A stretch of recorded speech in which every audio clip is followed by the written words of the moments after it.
Hello everyone, it's me Wanda back again with another video, and this time is with the hashtag I Am Movement. This movement was created by Michelle over there at Free to Fly Budgeting.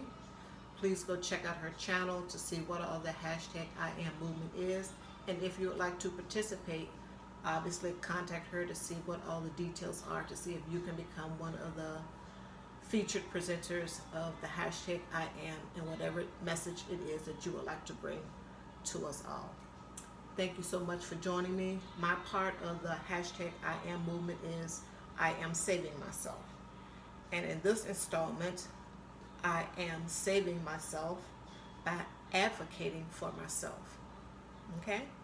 So, what does it mean when you advocate for yourself?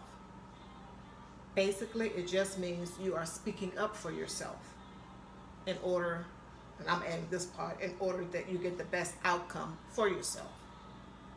Okay? It can be something that you're advocating for yourself that is simple and easy, or to something that you might have to fight your own government on to get a benefit or something like that, or service done. So, let's say, for instance, something simple, easy. You go to a store to buy a television.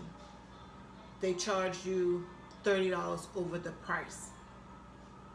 What do?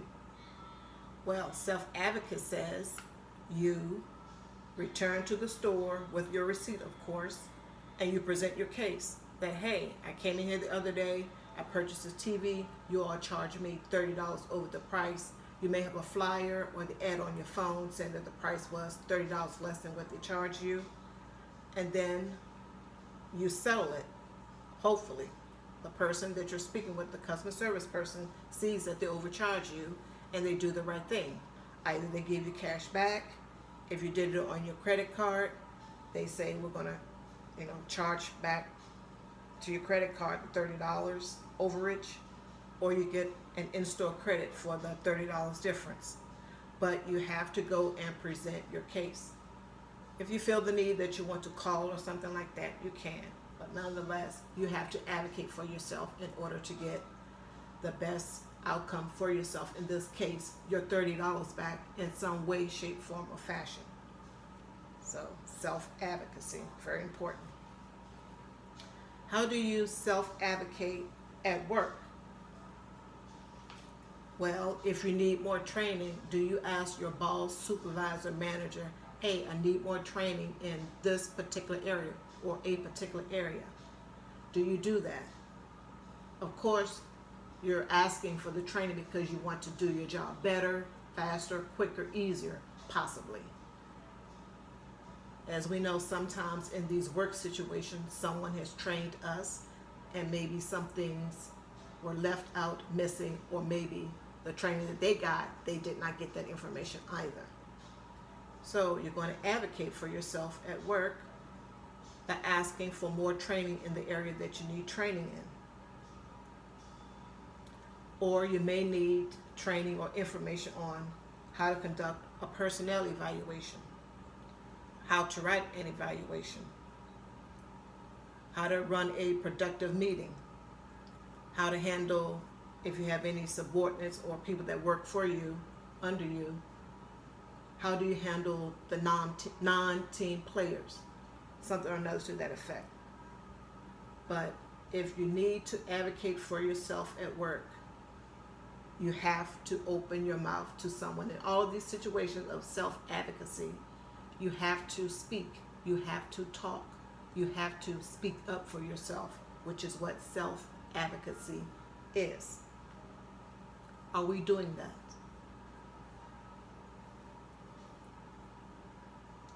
A big one, self-advocacy in health or healthcare.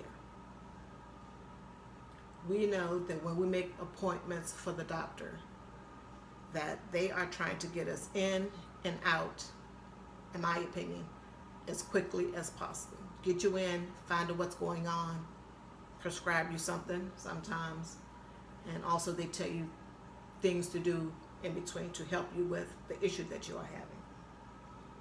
Well, if you're going to advocate for yourself, these are a few things that you may want to do. You may want to write down what your issue is and everything that is going on with this issue. If it's a bump or bruise, some type of pain that you're having, what's going on with that bump or bruise? Is it a throbbing pain? Is it pulsing? Does it hurt when you stand, when you walk, when you sit down, when you bend over, when you're asleep? What all is going on? Write down specifically what is going on with this issue that you are having. Because you're going to need to inform the doctor, nurse, what all is going on with you. When it happened, how long this issue has been going on with you. Then you may want to make a list of all the questions that you want to ask the doctor. And make sure that you write down what his answers are. Because sometimes when people notice that you are writing something down that they are saying, they're going to be careful about what it is that they say. Also, you want to make a list of all of the prescriptions that you have. Because as we know, everything is electronic now, so this information has to be loaded or inputted by a human. And it's possible that the person may have not gotten around to inputting your latest prescription in the system, and the doctor may not see that. So make sure that you have a list of all your prescriptions, because if he prescribes you something and it interacts with the other medications that you are taking, or the one that hasn't gotten on in the system yet, which is the one I really want to say, the one that hasn't gotten into the system yet, that could be problematic for you. So we want to make sure that the doctor knows all the medications that you are taking. And also when you get in there, like I said, they're trying to hurry you up out of there, but don't fall for that. You have to get in there and advocate for yourself so you can get the best possible outcome, whether it's a prescription or they tell you to do some other stuff. Or you say, hey, I don't want the prescription. Is there something else that I can do so that I don't have to take this extra medication? You have to advocate, i.e. speak up for yourself. Make sure that you write down everything that the doctor said and repeat it back to him, everything that he told you to do.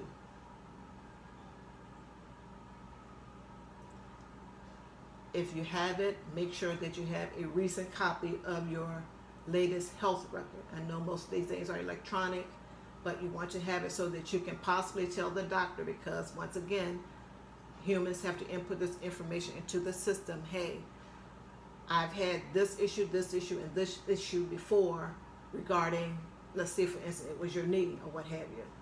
The information may not be in the system. If you have your electronic record, because something may have happened 6, 7, 8 years ago and you've forgotten about it, you want to make sure that you have that information to share with the doctor. If you want to get a referral or a second opinion, ask for that. You have to advocate for yourself. You may know something that the doctor doesn't, or he's just skimming over it or skipping over it as though he did not hear you say a specific thing. You have to advocate for yourself. Make sure that you know what is covered in your health insurance, which goes back to the job, in your HR department. Just make sure you know what all things are covered in your health insurance that you have at your job or your retired health services insurance, etc.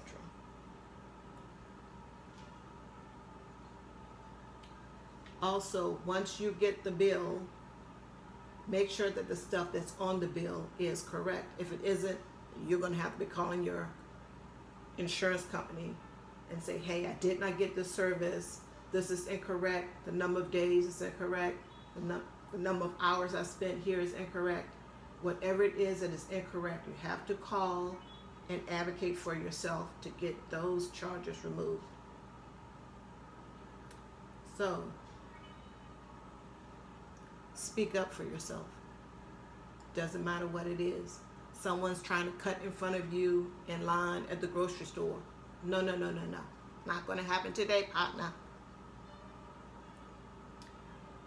As you know, a closed mouth does not get fed. If you don't say anything, nothing is going to happen. You're not going to get any type of outcome. No one is going to speak up for you. You have to save yourself. You have to self-advocate while you still can speak. And another thing that I thought of was, of course, while you still can speak for yourself, getting a will or a trust or any other type of legal instrument so that you can have your material possessions, etc., go to the people that you love and care about as it stands now, because things change. We all want to have a long life. Tomorrow is not promised. So just make sure that your affairs are in order so that you can self-advocate from the grave. Thank you so much for joining me. Once again, the I Am Movement, the hashtag I Am Movement was started by Michelle over there at Free, the number 2 Fly Budgeting. And I thank you so much for your time. Take care.